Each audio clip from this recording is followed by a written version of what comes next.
In this video, I'm going to show you how to fix a garage door opener that appears to be disconnected and not functioning. So in this situation, this house is a rental and sometimes people do things and they don't tell you about it.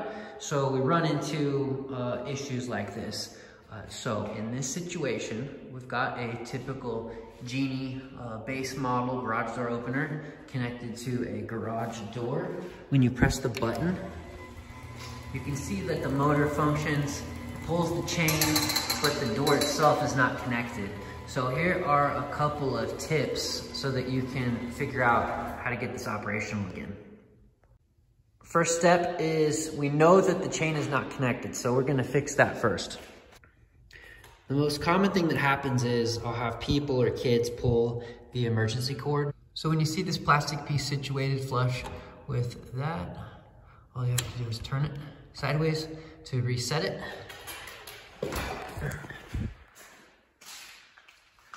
So I'll go ahead and push the button now.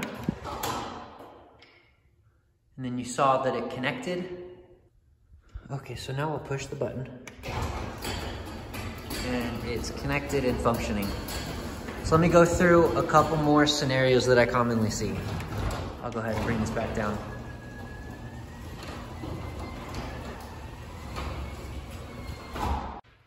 Another scenario I commonly see is when you push the button, this is what happens to the garage door. Kind of opens slightly. It doesn't seem like the motor wants to pull very hard and only moves about an inch. And this confuses my guests often. If you look, you can see that someone has engaged the lock. So the motor is feeling the tension and saying, I'm not gonna pull because I'm gonna break something. So let me let off the tension.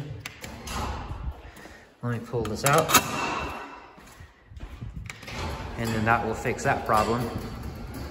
So that's my most common problem. The lock is my second most common. And then the third issue I've seen, it's super weird, but I have had people actually unplug it up there.